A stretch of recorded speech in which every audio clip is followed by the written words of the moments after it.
আমরা শুরু করছি। আউযু বিল্লাহি মিনাশ শাইতানির রাজিম। বিসমিল্লাহির রহমানির রহিম। তো তোমরা যে কয়জনই জয়েন করছো এদেরকে নিয়েই আমরা শুরু করছি। তো আমরা প্রথম ক্লাসেই আমাদের পরিচয়টা দিয়েছি, তারপরে আবার বলি, আমি মোহাম্মদ রফিকুল ইসলাম, সহকারী অধ্যাপক, আরবি ও ইসলামী শিক্ষা বিভাগ, সরকারি এডওয়ার্ড কলেজ, পাবনা। আজকেও আমি তোমাদের সামনে ইসলাম শিক্ষা প্রথম পত্রের তৃতীয় অধ্যায় অর্থাৎ ইসলাম ও পারিবারিক জীবন এই বিষয়টি নিয়ে আমি আলোচনা করব। ইসলাম ও পারিবারিক জীবন এই অধ্যায়ের মধ্যে যে বিষয়গুলো নিয়ে আলোচিত হয়েছে সে বিষয়গুলো আমরা এক নজরে আর একবার দেখে নেই। ইসলাম ও পারিবারিক জীবনে অধ্যায়ের মধ্যে আলোচিত হয়েছে ইসলামী পারিবারিক জীবনের ধারণা। এই বিষয়টি আমরা প্রথম ক্লাসে আমরা আলোচনা করেছি। এরপরে অধ্যায়ের মধ্যে আরও আলোচিত হয়েছে ইসলামী পরিবারের গুরুত্ব। এরপর ইসলামের আলোকে পরিবারের সদস্যদের অধিকার, দায়িত্ব, কর্তব্য এই বিষয়টিও আলোচিত হয়েছে। এরপরে নৈতিক ও মানবিক জীবন গঠনে পরিবারের ভূমিকা এই বিষয়টা নিয়েও এই অধ্যায়ের মধ্যে আলোচনা করা হয়েছে। তো আমরা এই অধ্যায়ের প্রথম যে পার্ট সেটা হচ্ছে ইসলামী পরিবারের ধারণা অর্থাৎ ইসলামিক পরিবারের পরিচয় এ সম্পর্কে আমরা প্রথম ক্লাসে আলোচনা করেছি। তোমরা আশা করছি তোমরা সেটাই তোমরা বুঝতে পেরেছ। আজকে আমরা ইসলামী পরিবারের গুরুত্ব এই বিষয়টা নিয়ে আমরা আলোচনা করব। তো ইসলামী পরিবারের গুরুত্ব এই বিষয়টা নিয়ে আমরা আজকে আলোচনা করব। তো আমরা দেখি, চলো ইসলামী পরিবারের গুরুত্ব সম্পর্কে। তো আমরা জানি যে ইসলামী পরিবার অর্থাৎ পরিবারের কাঠামো, পরিবারের পরিচয়, আমরা জানি যে একটা পরিবারের পরিচয় হচ্ছে পরিবারের স্বামী স্ত্রীকে নিয়েই মূলত পরিবারটা গঠিত হয়।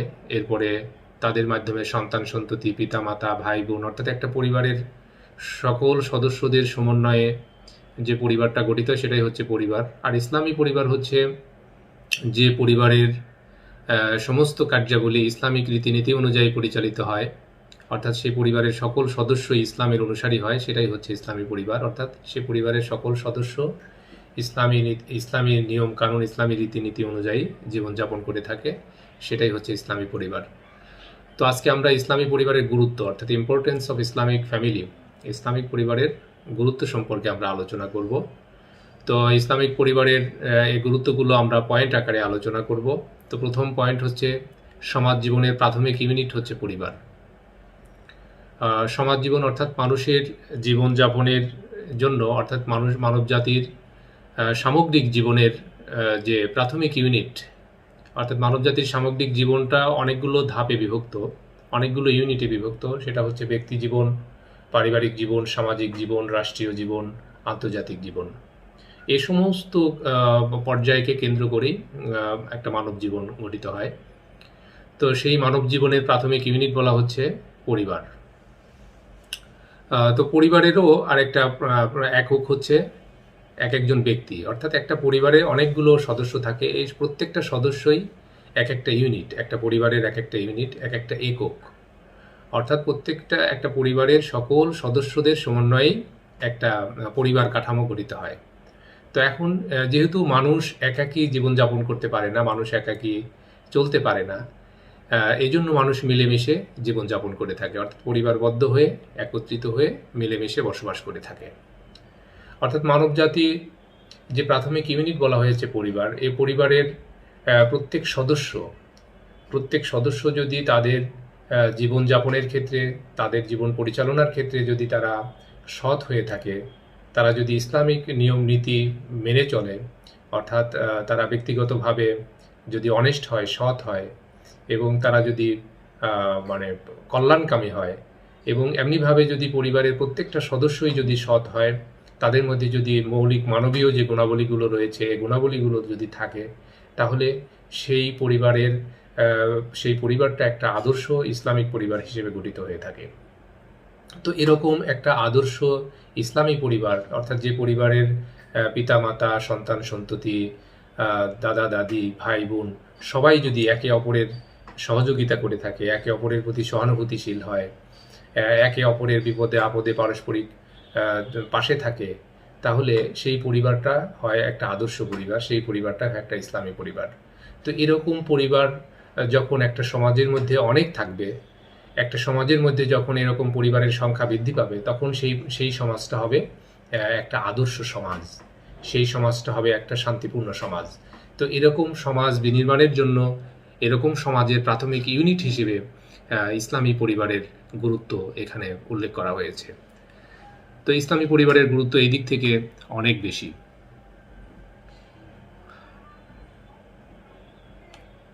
তো প্রিয় শিক্ষার্থীবৃন্দ, আশা করি তোমরা বিষয়টি বুঝতে পেরেছ। তো উপস্থিতি আমিনুল, তুমি কি শুনতে পাচ্ছ? আমিনুল, হ্যালো আমিনুল। আচ্ছা, আরেকজন ছিল, ও লিভ করেছে মনে হয়, না? দেখতে পাচ্ছি না ওকে। যাই হোক, আমরা ক্লাসটা কন্টিনিউ করি। যদি কেউ আসে তুমি হলো করো আর কি, ইনক্লুড করে নিও, অ্যাডমিট করে নিও আর কি। হ্যাঁ, তো এখন করে রাখো, বন্ধ করে রাখো। তো আমরা কন্টিনিউ করে যাব। এই ক্লাসটা আমাদের থাকবে, এই ক্লাসটা হলো আমরা ভিডিও করে রাখবো, এই ক্লাসটা তোমরা পাবে পরবর্তীতে। তো যাই হোক, আমরা ক্লাসটা কন্টিনিউ করে যাই।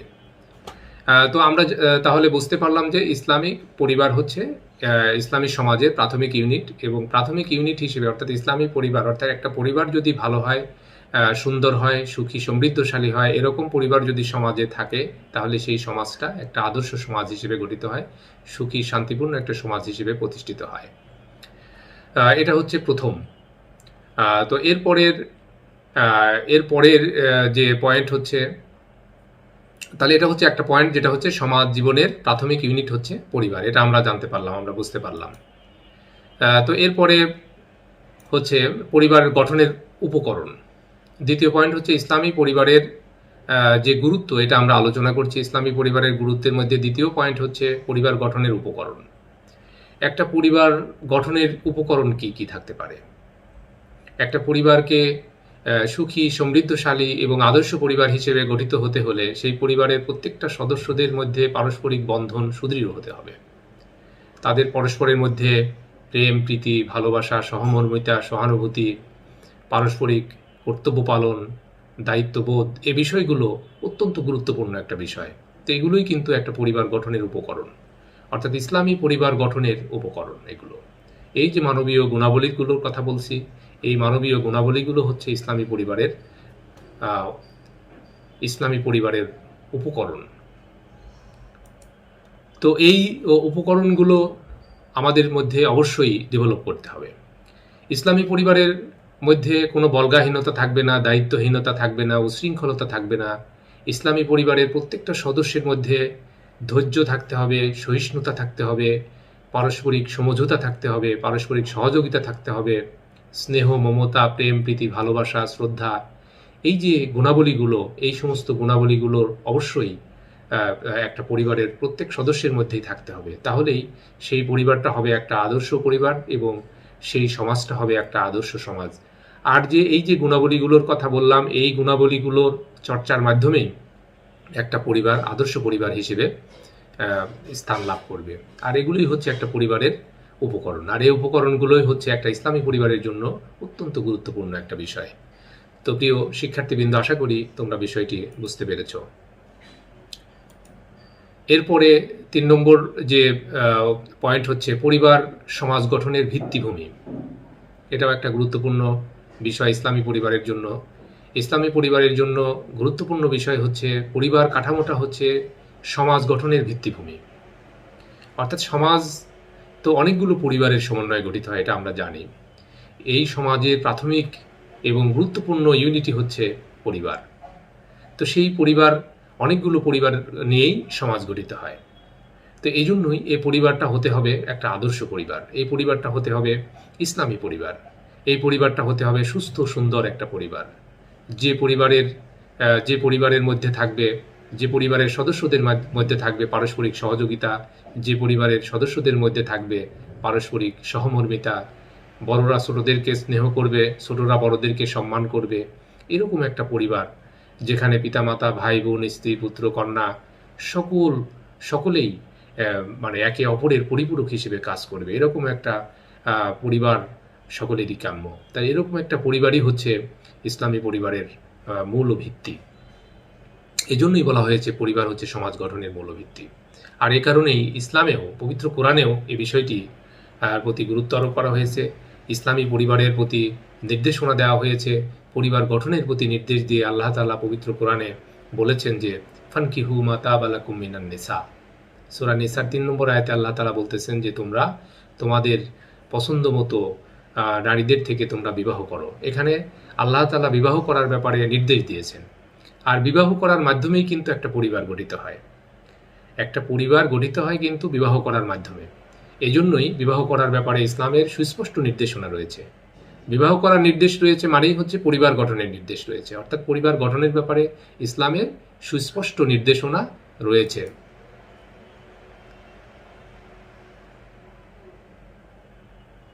এখানে আচ্ছা, এখানে যারা আসতে চাচ্ছে তোমরা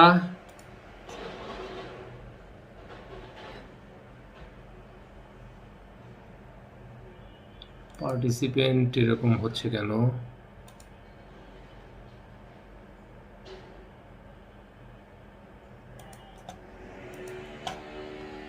হ্যাঁ, তোমরা শুনতে পাচ্ছ তো না? একটু যান্ত্রিক ত্রুটি হতে পারে। তো যাই হোক, এখানে পরিবার গঠনের ব্যাপারে ইসলামের সুস্পষ্ট নির্দেশনা রয়েছে, যেটা আমরা জানতে পারলাম। তো এ ব্যাপারে আল্লাহ তাআলার নির্দেশনা রয়েছে। অনুরূপভাবে আমাদের প্রিয় নবী সাল্লাল্লাহু আলাইহি ওয়া সাল্লামও এই ব্যাপারে নির্দেশ দিয়েছেন। আমাদের প্রিয় নবী সাল্লাল্লাহু আলাইহি ওয়াসাল্লামও বলেছেন যে নিকাহু মিন সুন্নতি ফামান লাম ইয়ামাল বিসুন্নতি ফালাইসা মিন্নি। অর্থাৎ রাসূলুল্লাহ সাল্লাল্লাহু আলাইহি ওয়াসাল্লাম বলেছেন যে বিবাহ করাটা হচ্ছে আমার সুন্নত, আর যারা আমার এই সুন্নতকে আমল করলো না, মানলো না, তারা আমার দলভুক্ত নয়। অর্থাৎ ইসলামে বিবাহের ব্যাপারে, বিবাহ মানেই হচ্ছে পরিবার গঠন, অর্থাৎ ইসলামে পরিবার গঠনের ব্যাপারে, বিবাহের ব্যাপারে সুস্পষ্ট নির্দেশনা রয়েছে। এজন্যই ইসলামে পরিবারের গুরুত্ব অপরিসীম। তো প্রিয় শিক্ষার্থীবৃন্দ, আশা করি তোমরা বিষয়টি বুঝতে পেরেছ। এরপরে হচ্ছে ইসলামী পরিবারের ভিত্তিমূল।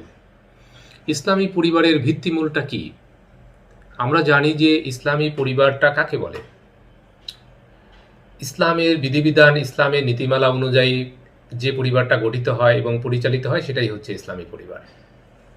তো ইসলামী পরিবারের সকল সদস্যই কি হতে হবে? ইসলামী পরিবারের সকল সদস্যই মুসলিম হতে হবে। ইসলামী পরিবারের সকল সদস্যকেই মুসলিম হতে হবে, সেটাই হচ্ছে ইসলামী পরিবার। তাহলে ইসলামী পরিবারের মূল যে উৎস, ইসলামী পরিবারের সূচনা হচ্ছে আদি পিতা আদম আলাইহিস সালাম এবং আদি মাতা হাওয়া আলাইহিস সালামের মাধ্যমেই কিন্তু ইসলামী পরিবারের সূচনা হয়েছে, ইসলামী পরিবারের যাত্রা শুরু করেছে। তো ইসলামী পরিবারের এ ব্যাপারে আল্লাহ তাআলা পবিত্র কোরআনে বলেছেন যে আদম এবং হাওয়া আলাইহিস সালামকে সৃষ্টি করার পরে আল্লাহ তাআলা তাদের উদ্দেশ্যে বললেন যে ইয়া আদম উসকুন আনতা ওয়া যাওজুকাল জান্নাতা ওয়া কুলা মিনহা রগাদান হাইসু শি'তুমা। হে আদম, তুমি এবং তোমার স্ত্রী জান্নাতে বসবাস করো এবং তোমরা সেখানে যা খুশি তোমরা ভক্ষণ করো। তাহলে এই যে ইসলামী পরিবারের যে মূল সূচনা, অর্থাৎ মানব সৃষ্টির যে মূল উৎস, অর্থাৎ আদম এবং হাওয়া আলাইহিস সালামকে আল্লাহ তাআলা সৃষ্টি করার পরে, অর্থাৎ একটা পরিবার গঠন করার পরে তাদেরকে প্রথমে জান্নাতে রেখেছিলেন। অর্থাৎ ইসলামী পরিবারের মূল যে সূচনাই হয়েছে জান্নাতে। এরপরে মানুষ শয়তানের প্রলোভনে, বিভিন্ন কারণে মানুষ জান্নাত থেকে হয়েছে, মানুষ বিভ্রান্ত হয়েছে, শয়তানের প্রলোভনে মানুষ বিভ্রান্ত হয়েছে আর কি। তো এই জন্য ইসলামী পরিবার সম্পর্কে আমাদের যে ধারণা সেটা হচ্ছে যে ইসলামী পরিবার এটা আল্লাহর নির্দেশ, আল্লাহর পক্ষ থেকে এসেছে এবং এ ব্যাপারে আমাদের প্রিয় নবী সাল্লাল্লাহু আলাইহি ওয়াসাল্লামও নির্দেশনা রয়েছে। অর্থাৎ ইসলামী পরিবারের মূল ভিত্তিমূলই হচ্ছে এটা। এই জন্য ইসলামী পরিবার অত্যন্ত গুরুত্বপূর্ণ একটা বিষয়। তো প্রিয় শিক্ষার্থীবৃন্দ, এরপরে আমরা জানি যে মানব জীবনের পরিপূর্ণতার জন্য। তাহলে ইসলামী পরিবার কি জন্য গুরুত্বপূর্ণ? ইসলামী পরিবার হচ্ছে মানব জীবনের পরিপূর্ণতার জন্য ইসলামী পরিবার অত্যন্ত গুরুত্বপূর্ণ। তো মানব জীবনের পরিপূর্ণতা আসবে হচ্ছে ইসলামী পরিবারের মাধ্যমে। তাহলে ইসলামী পরিবারের বাস্তবায়নের মাধ্যমেই মানব জীবনের পরিপূর্ণতা আসতে পারে। তো আল্লাহ তাআলা আদম এবং হাওয়া আলাইহিস সালামকে সৃষ্টি করলেন এবং তাদের মাধ্যমে ইসলামী পরিবারের সূচনা হলো। এবং এরপরেই আল্লাহ তাআলা পবিত্র কোরআনে আরেক জায়গায় ঘোষণা করেছেন যে ইয়া আইয়ুহান নাস ইত্তাকু রাব্বাকুমুল্লাযী খালাকাকুম মিন নাফসিন ওয়াহিদাতিন ওয়া খালাকা মিনহা যাওজাহা ওয়া বাসসা মিনহা রিজালান কাসীরা ওয়া নিসা। অর্থাৎ এখানে সূরা নিসার 1 নম্বর আয়াতে আল্লাহ তাআলা বলতেছেন যে, হে মানব জাতি, তোমরা তোমাদের সেই রবকে, সেই প্রতিপালককে ভয় করো যিনি তোমাদেরকে একজন ব্যক্তি থেকে সৃষ্টি করেছেন এবং তার থেকে তার সঙ্গীকে সৃষ্টি করেছেন এবং তাদের থেকেই অনেক নারী পুরুষকে পৃথিবীতে ছড়িয়ে দিয়েছেন। অর্থাৎ আদম এবং হাওয়া আলাইহিস সালামের পরে তাদের মাধ্যমেই, তাদের এই যে দুইজনের একটা পরিবার, এই পরিবারের মাধ্যমেই সমগ্র পৃথিবীতে অসংখ্য মানুষকে ছড়িয়ে দিয়েছেন। সমগ্র আজকে পৃথিবীতে অসংখ্য মানুষের এই জন্য বিভিন্ন পরিবারে বিভক্ত হয়ে গেছে, বিভিন্ন জাতিতে, বিভিন্ন বংশে বিভক্ত হয়ে ছড়িয়ে পড়েছে। তাহলে মানব জীবনের যে আদি সূচনা হয়েছে সেটা এবং আদম এবং হাওয়া আলাইহিস সালামের মাধ্যমেই এই সূচনাটা হয়েছে। আর এই মানব জীবনের পরিপূর্ণতা আসবে এই পরিবার গঠনের মাধ্যমেই। এই পরিবার ব্যবস্থা যদি না থাকতো তাহলে মানুষের যে পারস্পরিক পরিচয়, মানুষের যে এটা থাকতো না। যেমন আমরা যদি চিন্তা করি যে চতুষ্পদ জন্তু যারা রয়েছে তাদের কি কোনো পরিবার আছে? তাদের কোনো পরিবার নাই, তাদের পরিচয়ও নাই।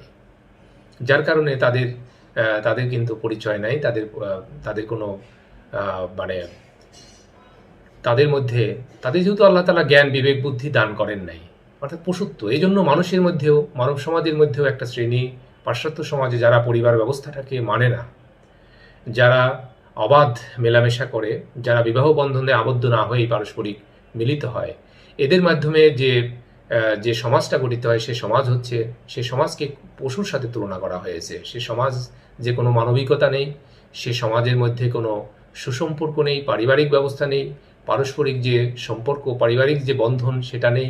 না থাকার কারণে তাদের মধ্যে নানান অশান্তি বিরাজ করে থাকে। অপরদিকে ইসলামী পরিবারের প্রত্যেক সদস্য একে অপরের প্রতি পরিপূরক হিসেবে কাজ করে।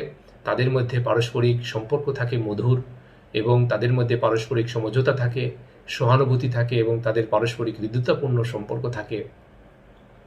আর এই সম্পর্কের মাধ্যমেই একটা সুখী, সমৃদ্ধশালী, সুন্দর পরিবার ব্যবস্থা গড়ে ওঠে। আর এরকম একটা পরিবার ব্যবস্থা গঠনের ব্যাপারেই আল্লাহ তাআলা পবিত্র কোরআনে দিক নির্দেশনা দিয়েছেন।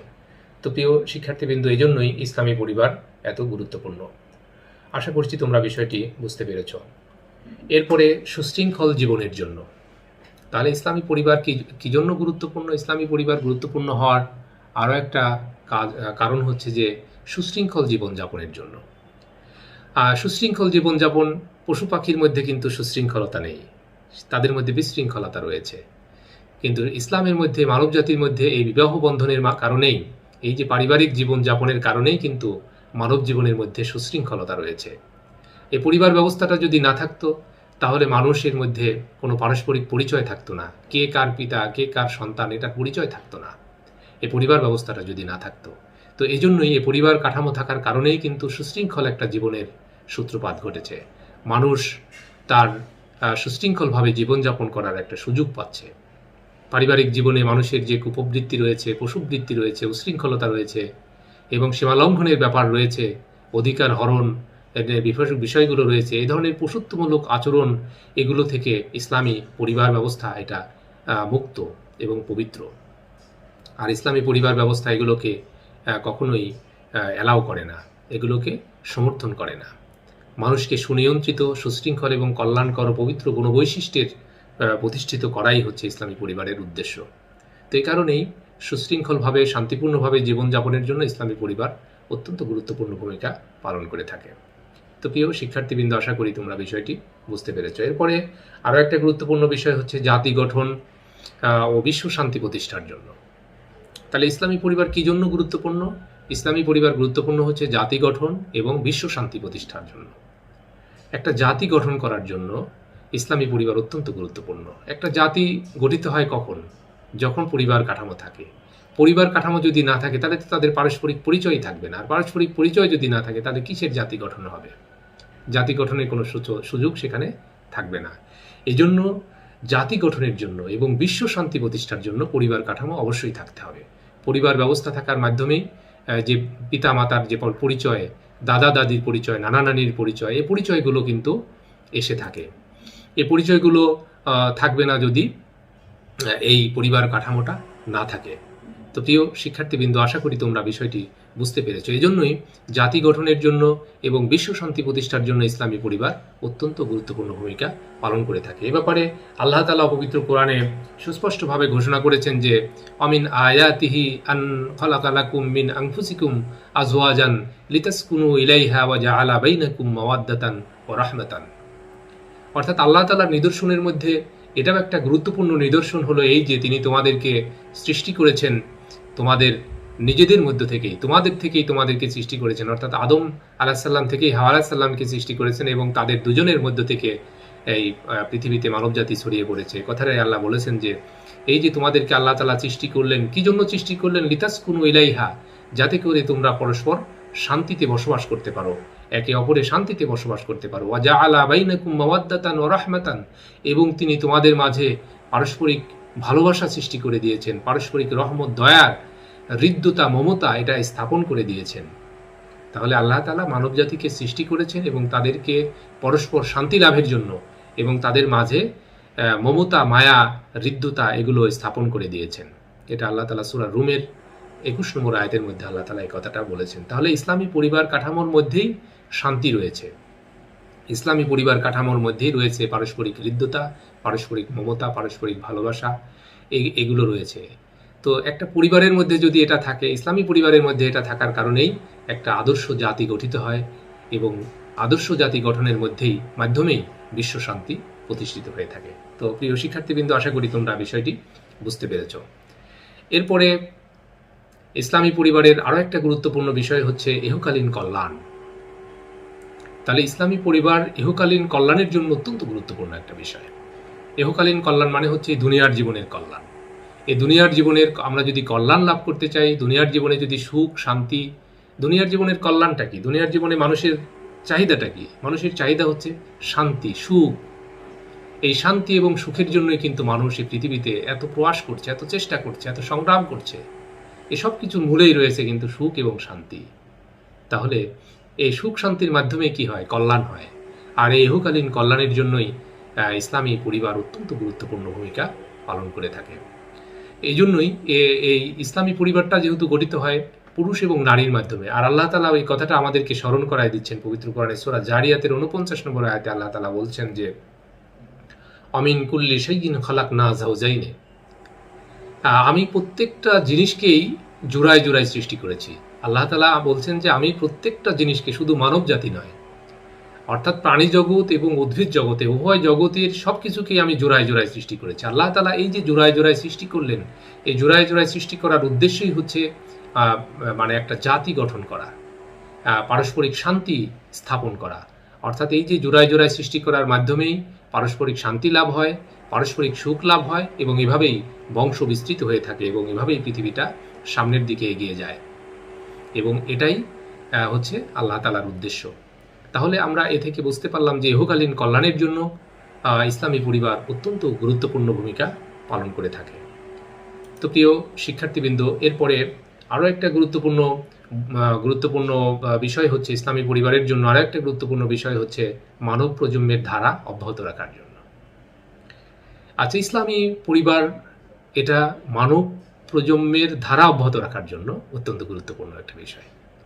তাহলে মানব প্রজন্মের ধারা, এই যে মানুষের সংখ্যা বাড়ছে, মানুষ একদিকে নতুন শিশু জন্মগ্রহণ করছে, বৃদ্ধরা একদিকে জন্মগ্রহণ করছে আর একদিকে মারা যাচ্ছে, এই যে ধারাবাহিকতা, যদি মানব শিশুর এই যে প্রজন্মের ধারা, এই যে ধারাবাহিকতা, এটা বজায় রাখার জন্য, অব্যাহত রাখার জন্য আল্লাহ তাআলা পরিবার গঠনের ব্যাপারে নির্দেশনা দিয়েছেন। রাসূল সাল্লাল্লাহু আলাইহি ওয়াসাল্লামও পরিবার গঠনের ব্যাপারে, অর্থাৎ বিবাহ বন্ধনের ব্যাপারে নির্দেশনা দিয়েছেন। আর বিবাহ বন্ধনের মাধ্যমেই যেহেতু পরিবার গঠিত হয়ে থাকে, আর বিবাহের মাধ্যমেই, পরিবার গঠনের মাধ্যমেই কি হয়? সন্তান সন্ততির জন্ম লাভ করে থাকে। আর এভাবেই মানব প্রজন্মের ধারা অব্যাহত থাকে। এই জন্য ইসলামী পরিবার অত্যন্ত গুরুত্বপূর্ণ ভূমিকা পালন করে থাকে। এটাই আল্লাহ তাআলা পবিত্র কোরআনের বিভিন্ন জায়গায় বিভিন্নভাবে কথাটাই উল্লেখ করেছেন যে আল্লাহ তাআলা বলেছেন যে ওয়া খালাকা মিনহা যাওজাহা ওয়া বাসসা মিনহুমা রিজালান কাসীরা ওয়া নিসা। এই যে আল্লাহ তাআলা বলছেন যে আমি প্রথম মানবকে সৃষ্টি করেছি, তার থেকেই তার জোড়াকে সৃষ্টি করেছি, হাওয়াকে সৃষ্টি করেছি এবং তাদের দুজনের থেকেই অসংখ্য নারী পুরুষকে পৃথিবীতে ছড়িয়ে দিয়েছি। এই যে মানব সৃষ্টির ধারা, এই যে মানব প্রজন্মের ধারা এটা অব্যাহত রয়েছে এই বিবাহের মাধ্যমেই, এই পরিবার গঠনের মাধ্যমেই। এজন্যই ইসলামী পরিবার মানব প্রজন্মের ধারা অব্যাহত রাখার ক্ষেত্রে অত্যন্ত গুরুত্বপূর্ণ ভূমিকা পালন করে চলেছে। তো প্রিয় শিক্ষার্থীবৃন্দ, এখানে এই যে বিবাহ বা পরিবার গঠন, এটা না হলেও কি হয়? এটা না হলেও কি মানব প্রজন্ম বৃদ্ধি পাবে না? যেমন পশু পাখি বা অন্যান্য জীবজগৎ যেভাবে তাদের ধারা অব্যাহত রেখেছে, এভাবে তো মানব বিবাহ বন্ধন বা পরিবার না থাকলেও তো মানব ধারা অব্যাহত থাকতে পারত। কিন্তু সেটা মানব জীবনের কোনো সার্থকতা থাকতো না, মানুষের কোনো পরিচয় থাকতো না। বিবাহ বন্ধন যদি না থাকতো, পরিবার গঠন যদি না হতো, তাহলে মানুষের পারস্পরিক যে পরিচয় এটা থাকতো না। কে কার সন্তান, কে কার পিতা, এটার কোনো পরিচয় থাকতো না। এই জন্য এই যে সুশৃঙ্খলতা, এই যে বিশৃঙ্খলা সৃষ্টি হতো, এটা পশু আর মানুষের মধ্যে কোনো পার্থক্য থাকতো না। মানুষ যে আশরাফুল মাখলুকাত, এই আশরাফুল মাখলুকাত হিসেবে মানুষের যে পরিচয় এটা থাকতো না। মানুষ আর পশুর মধ্যে কোনো পার্থক্য থাকতো না। সুতরাং তোমরা বুঝতেই পারছো যে বিবাহ বন্ধন বা পরিবার গঠনের মাধ্যমেই মানব সৃষ্টির যে ধারা এটা অব্যাহত রয়েছে, এবং মানুষ প্রজন্মের ধারা এটা অব্যাহত রয়েছে, এবং মানুষের মধ্যে শান্তি শৃঙ্খলা এটা বজায় রয়েছে। আশা করছি তোমরা বিষয়টি বুঝতে পেরেছ। এরপরে হ্যাঁ, বলো। আশরাফুল মাখলুকাত অর্থ হচ্ছে সৃষ্টির শ্রেষ্ঠ। আশরাফ মানে হচ্ছে সর্বশ্রেষ্ঠ সৃষ্টি। হ্যাঁ, মানুষ হচ্ছে আল্লাহ তাআলার সমগ্র সৃষ্টির মধ্যে সর্বশ্রেষ্ঠ সৃষ্টি, সেরা। এই জন্যই মানব জাতিকে আশরাফুল মাখলুকাত বলা হয়। তো আমি নিব প্রশ্ন, প্রায় শেষ হয়ে গেছে আলোচনাটা, আমি শেষ করেই তোমাদের সাথে আমি খসড়া আলোচনা করবো আর কি। হ্যাঁ, তো তোমরা তো বুঝতে পারতেছো নাকি? আচ্ছা, ঠিক আছে, তোমরা থাকো, শুনতে থাকো। এবং যারা ক্লাসে নেই তোমরা একটু ইনভাইট করবা এবং জানিয়ে দিবে, যারা ইসলাম শিক্ষা নিয়েছে, বিষয়টা যারা নিয়েছে তাদেরকে জানিয়ে দিবে আর কি। হ্যাঁ, তো আমরা ইসলামী পরিবারের গুরুত্ব নিয়ে আমরা আলোচনা করছি। ইসলামী পরিবারের আরো একটা গুরুত্বপূর্ণ বিষয় হচ্ছে মানব সভ্যতার অস্তিত্ব। অস্তিত্ব রক্ষা। মানব সভ্যতার অস্তিত্ব থাকতো না, মানুষের পরিচয় থাকতো না যদি এই পরিবার ব্যবস্থাটা না থাকতো।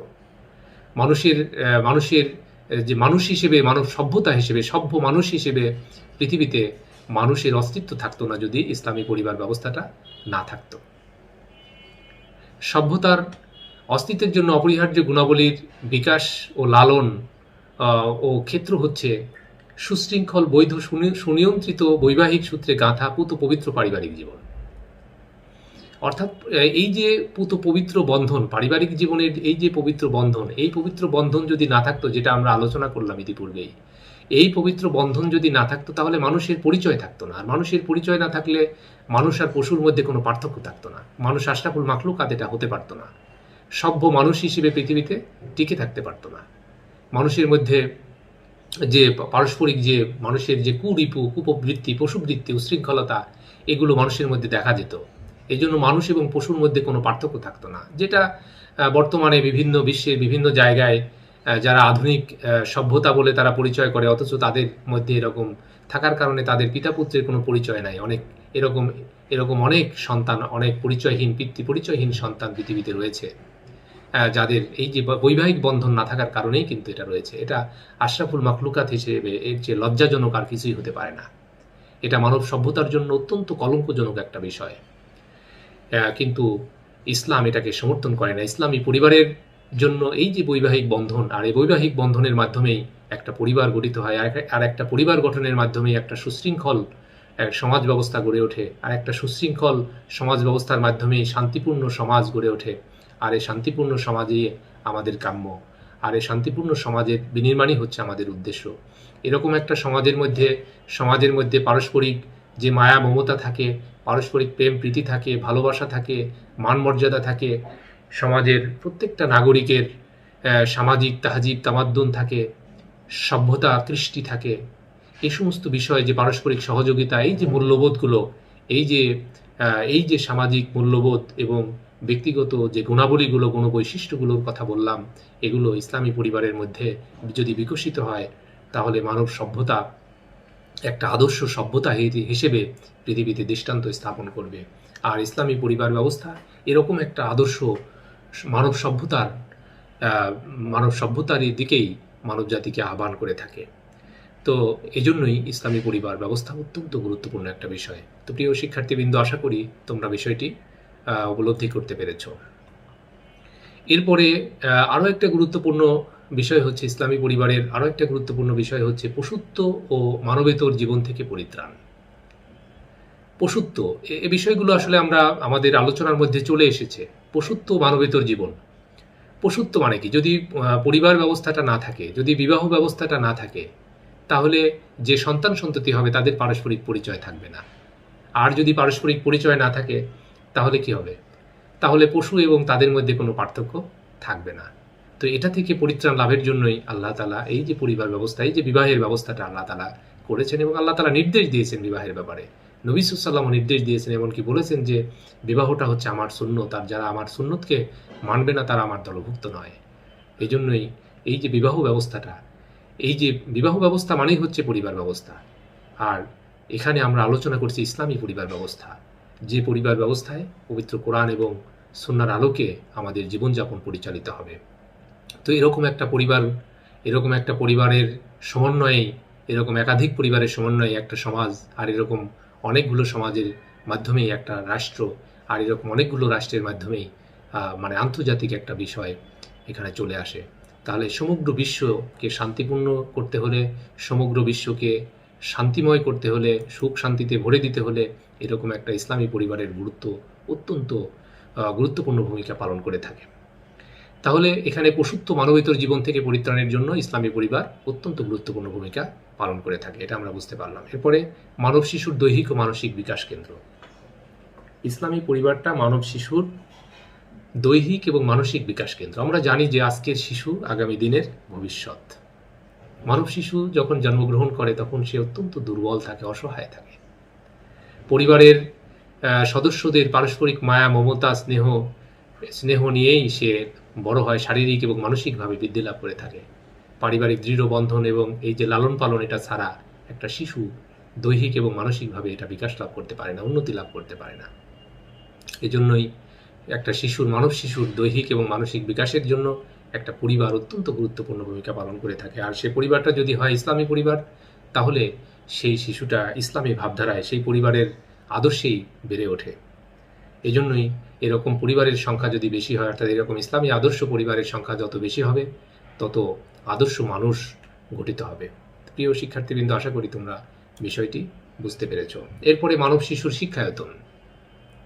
তাহলে একটা মানব শিশুর সবচেয়ে বড় শিক্ষা প্রতিষ্ঠান হচ্ছে তার পরিবার। একটা শিশু জন্মগ্রহণের পরে তার পরিবার থেকে যে শিক্ষাটা লাভ করে থাকে, এই শিক্ষাটাই পরবর্তী জীবনে তার অত্যন্ত গুরুত্বপূর্ণ ভূমিকা পালন করে থাকে। এজন্য পরিবার যদি ভালো হয়, পরিবার যদি ইসলামী হয়, পরিবারের সদস্যদের মধ্যে যদি পারস্পরিক শান্তি থাকে, পারস্পরিক সুখ থাকে, এবং লেখাপড়ার পরিবেশ থাকে, শিক্ষা সংস্কৃতি থাকে, আদব কায়দা থাকে, তাহলে সেই পরিবারের একটা শিশু আদর্শ নাগরিক হিসেবে বেড়ে ওঠে। এজন্য মানব শিশুর শিক্ষায়তন হিসেবে একটা পরিবার, ইসলামী পরিবার অত্যন্ত গুরুত্বপূর্ণ ভূমিকা পালন করে থাকে। তো প্রিয় শিক্ষার্থীবৃন্দ, আমরা এই যে দীর্ঘ আলোচনা করলাম, এই আলোচনার মাধ্যমে আমরা ইসলামী পরিবারের গুরুত্ব এবং প্রয়োজনীয়তা নিয়ে আমরা আলোচনা করলাম। তো আশা করি তোমরা এখান থেকে উপকৃত হবে। তো প্রিয় শিক্ষার্থীবৃন্দ, এখন এই বিষয়গুলো থেকে তোমাদের কোনো প্রশ্ন থাকলে বলো। শুনতে পাচ্ছ তোমরা? হ্যালো, হ্যাঁ, তোমরা কি আজকের ক্লাস থেকে বুঝতে পেরেছো? না কোনো সমস্যা থাকলে বলতে পারো এখন। তো ঠিক আছে, তাহলে তোমরা এই বিষয়গুলো আরও এই যে পেজে, আমাদের কলেজের যে পেজ আছে সেই পেজে এটা দেওয়া থাকবে, তোমরা সেখান থেকে নিয়ে তোমরা এটা চর্চা করবে। হ্যাঁ, এটা বারবার দেখবে, এটা ভিডিও আকারে আমি দিয়ে দিব আর কি, তোমরা দেখতে পারবে। তো ঠিক আছে, আজকের ক্লাস এ পর্যন্তই। তোমরা এই যে আমরা আলোচনা করলাম ইসলামী পরিবারের গুরুত্ব, এই গুরুত্বের বিষয়গুলো নিয়ে তোমরা আরও একটু স্টাডি করবে, আরও একটু পড়াশোনা করবে। তো এই আহ্বান রেখেই আজকের আলোচনা এখানেই শেষ করছি। ধন্যবাদ সকলকে।